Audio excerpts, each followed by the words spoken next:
வணக்கம். புத்தக சிறகுகள் புத்தக கடையிலிருந்து நான் தயாஜி. எப்படி இருக்கீங்க? நலமா இருக்கீங்களா? உங்களுக்கு தெரியும், நான் வந்தேன்னா வழக்கம் போல நான் வாசித்த புத்தகங்களை குறித்து அல்லது நான் வாசித்த நாவல், கதைகள், சிறுகதைகள், குறுங்கதைகள் அல்லது எனக்கு ரொம்பவும் பிடித்த கவிதைகளை குறித்து உங்ககிட்ட பேச வருவேன்னு நீங்க நினைச்சிட்டு இருப்பீங்க. ஆமா, இந்த முறையும் நான் அப்படியான சில புத்தகங்களை குறித்து தான் நான் பேச வந்திருக்கேன், சிறிய மாற்றத்தோடு. அது என்ன மாற்றம்னு கேட்டீங்கன்னா, இந்த முறை நான் எழுதிய புத்தகங்களை குறித்த சிறிய அறிமுகத்தை உங்களுக்கு நான் கொடுக்கலான்னு இருக்கேன். நீங்க கேட்க தயாரா இருக்கீங்களா? நான் ஒரு எழுத்தாளர், புத்தக விற்பனையாளர். என்னுடைய 12 வயசுல இருந்து நான் எழுதிக்கிட்டு இருக்கேன். பல ஊடகங்கள்ல தொடர்ந்து எழுதிக்கிட்டு இருக்கேன். வார மாத இதழ்கள் ஆரம்பித்த என்னுடைய எழுத்து பயணம் இன்று வானொலி, தொலைக்காட்சி, தொடர்கதைகள், புத்தகங்கள் என்ன தொடர்ந்து போய்கிட்டே இருக்கு. எல்லா எழுத்தாளர்களை போலவும் எனக்கும் எழுதுவது என்றால் அவ்வளவு விருப்பம். அது மட்டுமல்லாமல் ஒரு எழுத்தாளனுக்கு அவனுடைய எழுத்து வாசிக்கப்படுகிறது என்பது மிகப்பெரிய பாக்கியம் அவனுக்கு. என்னப்பா இதுக்கெல்லாமா பாக்கியம்ன்ற வார்த்தையை சொல்லுவீங்களா நீங்க கேட்குறீங்களா? சில எழுத்தாளர்களே கேட்பாங்க, நான் எழுதுறேன், நீ படிக்காம போ அப்படின்னு சொல்லக்கூடிய எழுத்தாளர்களும் இருக்காங்க. ஆனா எல்லா எழுத்தாளர்களுமே கடைசியில் எதிர்பார்ப்பது ஒன்றைத்தான்.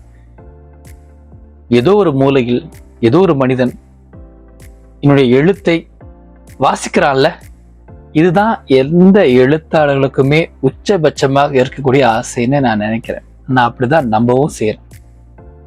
சரிங்க, இன்று நான் எழுதிய புத்தகங்களை உங்களுக்கு நான் அறிமுகம் செய்யறேன். நீங்கள் இதுவரை வாங்காம இருந்தா நேரடியாகவே என்கிட்ட நீங்க அந்த புத்தகங்களை வாங்கலாம். அதாவது அந்த எழுத்தாளர்கிட்ட இருந்தே அந்த எழுத்தாளரின் புத்தகங்களை நீங்க வாங்கலாம். நம்ம புத்தகங்களை பல்வேறு இடங்கள்ல வாங்கலாம். ஆனால் அதை எழுதிய எழுத்தாளர்கிட்ட இருந்தே அந்த புத்தகத்தை வாங்கும் பொழுது அந்த எழுத்தாளனுக்கு அது ஒரு உத்வேகத்தை கொடுக்கும். தொடர்ந்து எழுதவும், அவன் விருப்பப்படுற, அவன் வாசிக்கணும்னு நினைக்கிற புத்தகத்தை வாங்கி வாசிக்கவும், பொருளாதார ரீதியில அவனுக்கு சிக்கல் இல்லாமல் இருக்கவும் அது பெரிய உதவி செய்யும். உங்களுக்கும் அந்த எழுத்தாளர்கிட்டயே நேரடியாக புத்தகம் வாங்கிய திருப்தியை கொடுப்பதோடு மட்டுமல்லாமல், நீங்கள் வாசித்த புத்தகத்தில் இருக்கக்கூடிய கதைகள் குறித்து அந்த எழுத்தாளர்கிட்ட நீங்க நேரடியாகவே பகிர்ந்துக்கலாம். சில கதைகள் உங்களுக்கு பாதிப்பை கொடுத்த கதைகளாக இருக்கலாம், சில கதைகள் உங்களுக்கு புரியாத கதைகளாக இருக்கலாம், சில கதைகள் தேவையே இல்லாத கதைகளாக இருக்கலாம். அந்த மாதிரியான பல்வேறுபட்ட உங்கள் வாசிப்பு அனுபவத்தினை நீங்கள் நேரடியாகவே அந்த எழுத்தாளர்கிட்ட சொல்லவும் செய்யலாம். இப்போ நான் எழுதியிருக்கக்கூடிய புத்தகங்கள் குறித்து ஒரு அறிமுகத்துக்கு நம்ம போகலாம். இது என்னுடைய முதல் புத்தகம், ஒளிபுகா இடங்களின் ஒளி. நான் 5 ஆண்டுகளாக மலேசிய வானொலி மின்னல் பண்பலையில் அறிவிப்பாளராகவும், நிகழ்ச்சி தொகுப்பாளராகவும், நிகழ்ச்சி தயாரிப்பாளராகவும் பணியாற்றியிருந்தேன். அந்த சமயத்துல எனக்கு ஏற்பட்ட அனுபவங்கள், நான் அந்த வானொலி வேலையை பயன்படுத்தி பல்வேறுபட்ட மனிதர்களை சந்திச்சேன், அவங்களோட உரையாடவும் செய்தேன். அதுல நாம இதுவரை நினைச்சு பார்க்க முடியாத அனுபவத்தை கொண்ட மனிதர்களாகவும் இருந்தாங்க. அப்படியான மனிதர்களை பற்றி, நான் சந்தித்த அனுபவத்தை பற்றியும் இந்த புத்தகத்துல பத்திகளாக எழுதியிருக்கேன். அது கட்டுரைகள் அப்படின்னு சொல்ல மாட்டோம், பத்திகள்னு சொல்லுவோம். அது என்னுடைய அனுபவம் சார்ந்த, என் அனுபவத்தை நான் எழுதியிருக்கேன்னு சொல்லலாம். அந்த சந்திப்பு அனுபவத்தை, அனுபவம் சார்ந்த கட்டுரைகளை நான் இதில் எழுதியிருக்கேன். என்னுடைய 2வது புத்தகம் அந்த கண்கள் விற்பனைக்கு அல்ல. இதுல மொத்தமாக 101 குறுங்கதைகள் இருக்கும். உங்களுக்கு கதைகள் வாசிக்க ஆர்வம் இருக்கு, ஆனா கதைகள் வாசிக்க நேரம் இல்லைன்னு நினைக்கிறீங்களா? இந்த புத்தகம் உங்களுக்கு அந்த குறையை தீர்க்கும். ஏன்னா இதுல இருக்கக்கூடிய 101 கதைகளும், ஒவ்வொரு கதையும் ஒரு பக்கத்துல இருந்து 1.5 பக்கம் வரைக்கும் தான் இருக்கும். இந்த ஒரே பக்கத்துல தான் இந்த கதை இருக்கும்.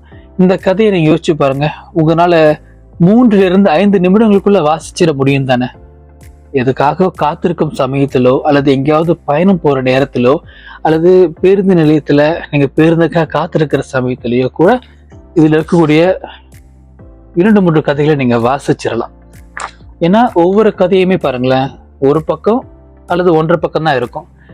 சுவாரஸ்யமான கதைகளாகவே இந்த கதைகள் இருக்கும். மர்மமான கதையாகவும் இருக்கும், துப்புரியும் கதையாகவும் இருக்கும், பேய் கதைகளும் இதுல இருக்கு, காதலின் புனிதத்தை சொல்லக்கூடிய கதைகளும் இருக்கு, காதல் செய்யும் துரோகத்தை சொல்லக்கூடிய கதைகளும் இருக்கு. இப்படி பல்வேறுபட்ட கதைகளாக 101 குறுங்கதைகளை இதுல நான் தொகுத்திருப்பேன். அந்த கண்கள் விற்பனைகள் அப்படின்ற தலைப்பில் இருக்கக்கூடிய கதையை பலரையும் கவர்ந்த கதையாக அமைந்தது. அடுத்ததாக என்னுடைய கவிதை புத்தகம். இது என்னுடைய முதல் கவிதை புத்தகம். நீங்க சமூக வலைத்தளங்கள்ல என்னுடைய கவிதைகளை தொடர்ந்து வாசிச்சுட்டு இருக்கீங்க இல்லையா? அதற்கு அடிப்படையாக இருந்த என்னுடைய முதல் கவிதை தொகுப்பு இதுதான். பல ஆண்டுகளாக கவிதைகள் எழுதி வந்தாலும் கூட என்னுடைய முதல் தொகுப்பாக அமைந்தது பொம்மி என்ற இந்த கவிதை தொகுப்பு தான். பொம்மி அப்படின்ற ஒரு குழந்தையை மையப்படுத்தி நான் எழுதியிருக்கக்கூடிய கவிதைகள் இது. கடைசி பக்கத்தில் இருக்கக்கூடிய ஒரு 5-6 கவிதைகள் நீள் கவிதைகளாக இருக்கும். மற்றபடி கவிதை தொகுப்பு முழுக்க எல்லாமே சின்ன சின்ன கவிதைகளாகவே இருக்கும். சின்ன சின்ன கவிதைகளாக தெரிந்தாலும் கூட அது சுமந்திருக்கும் அந்த தரிசனத்தை பலரும் சிலாகித்து பேசினார்கள். ஒவ்வொரு கவிதையுமே பொம்மி என்ற ஒரு குழந்தையின் பெயரோடு தொடங்கி அந்த குழந்தை செய்த சேட்டைகள் அல்லது அந்த குழந்தை காட்டிய தரிசனத்துக்குள்ள இந்த வாசிப்பு அனுபவம் உங்களை கொண்டு செல்லும். உதாரணத்துக்கு, பொம்மி பாதி உறக்கத்தில் திடுக்கிட்டாள், மீதி உறக்கத்தை முத்தங்களால் சமன் செய்கிறாள். பொம்மி கொஞ்சமும் குறை வைக்காமல் அவளின் பொம்மைகளையும் செல்லம் கொஞ்ச சொல்லுகிறாள். பொம்மி பச்சை நரம்புகளில் பச்சிளம் நதிகளை காட்டுகிறாள், சிலிர்க்கிறது. இப்படியாக ஒரு குழந்தை நம்ம கண்ணுமனுக்கு என்னெல்லாம் அற்புதமான தருணங்களை உருவாக்கும், அந்த தருணங்களை நான் மீள் உருவாக்கம் செய்து கவிதைகளாக எழுதியிருப்பேன். நிச்சயமாக இந்த கவிதைகளை நீங்க வாசிக்கும் பொழுது உங்களுடைய குழந்தை பருவத்தை உங்களுக்கு நினைவு ஊட்டுவதோடு, உங்க வீட்டுல குழந்தைங்க இருந்தாங்கன்னா அவங்க செய்த சேட்டைகளையும் அவர்கள் உங்களுக்கு காட்டிய அந்த தரிசனத்தையும் மீண்டும் நினைத்து பார்க்க வைக்கும். அடுத்து என்னுடைய 4வது புத்தகம், குறுங்கதை எழுதுவது எப்படி. உங்களுக்கு கதை எழுத ஆர்வம் இருக்கா? அல்லது கதை எழுதுறீங்க, அது எது கதையாக மாறுதுன்னு தெரியலையா? எப்படி கதை எழுதுறதுன்னு குழப்பமா இருக்கா? உங்களுக்கு இந்த புத்தகம் உதவியாக இருக்கும். குறுங்கதை எழுதுவது எப்படி என்ற தலைப்பில் இந்த புத்தகம் இருந்தாலும் கூட இதில் 108 குறுங்கதைகள் இருக்கின்றன. குறுங்கதை எழுதுவது எப்படி என்ற இந்த தலைப்பிலேயே ஒரு குறுங்கதை இருக்கு. அந்த தலைப்பில் இருக்கக்கூடிய அந்த குறுங்கதையை வாசித்தாலே குறுங்கதைகள் எப்படியெல்லாம் யோசிக்கலாம், எப்படியெல்லாம் எழுதலாம், அதற்கு எப்படியெல்லாம் நம்ம யோசிக்கலாம், அந்த சூட்சுமத்தை உங்களால் ஓரளவு புரிந்து கொள்ள முடியும். அதன் பிறகு இதில் இருக்கக்கூடிய பல கதைகளை ஒரு பரிச்சார்த்த முயற்சியாக நான் எழுதியிருப்பேன். உதாரணத்துக்கு குறுங்கதை அப்படின்னாலே ஒரு பக்கம் 1.5 பக்கம் 1/2 பக்கம் இருக்குன்னு சொல்லுவாங்க இல்லையா? நான் என்ன முயற்சி பண்ணியிருப்பேன்னா, 2 வரிகள்ல ஒரு குறுங்கதை சொல்ல முடியுமான்னு முயற்சி பண்ணியிருப்பேன். அது மட்டும் இல்லாமல் ஒரே வரியில ஒரு கதையை நம்மளால சொல்ல முடியுமா? இந்த கதை இருக்குல்ல, இது ஒரே வரி தான், ஆனா இது ஒரு குறுங்கதை. இது நீங்க வாசிச்சீங்கன்னா அந்த கதை என்னன்னு நீங்க தாராளமாக புரிஞ்சுக்குவீங்க. இது உங்களை யோசிக்க வைக்கிறதோடு மட்டுமல்லாமல் அது குறித்து பேசவும் வைக்கும். இந்த காலி பக்கங்கள் இருக்கு இல்லையா? இந்த காலி பக்கங்களில் ஒரு கதையை உங்களால் உருவாக்க முடியும். அப்புறம் ஒரே வரிதான், அந்த கதைக்கு தலைப்புக்கல ஒரே வரிதான். இந்த ஒரே வரியில் ஒரு குறுங்கதை அடங்கியிருக்கு. குறுங்கதைக்கு அதுதான் மிகப்பெரிய ஒரு சாத்தியம்னு சொல்லலாம். உங்களால 1.5 பக்கத்துல 2 பக்கத்துல 1 பக்கத்துல 1/2 பக்கத்துல அல்லது ஒரு வரியில் கூட ஒரு குறுங்கதையை எழுதிட முடியும். அப்படி எழுதுவதற்கு இந்த புத்தகத்தை வாங்கி இதுல இருக்கக்கூடிய கதைகளை நீங்கள் வாசித்தால் உங்களுக்கு அது பேருதவியாக இருக்கும். முதல் சொன்னது மாதிரி தான், நீங்கள் நேரடியாகவே அந்தந்த எழுத்தாளர்களிடம் அந்தந்த புத்தகங்களை நீங்கள் வாங்கினால் அந்த எழுத்தாளனுக்கு ஒரு பெரிய நம்பிக்கையை கொடுப்பதோடு மட்டுமல்லாமல் அவன் தொடர்ந்து எழுதுவதற்கான ஊக்கத்தையும் அது கொடுக்கும். பொருளாதார ரீதியிலும் சரி, மற்ற சிக்கல்களிலிருந்து சரி, அந்த எழுத்தாளனை நீங்கள் அங்கிருந்து மீண்டு வருவதற்கு பெரிய உதவி செய்யறதாகவும் அதை நம்ம பொருட்படுத்திக் கொள்ளலாம். இந்த வேளையில் என்னுடைய புத்தகத்தை மீண்டும் உங்கள்கிட்ட காட்டுறேன்.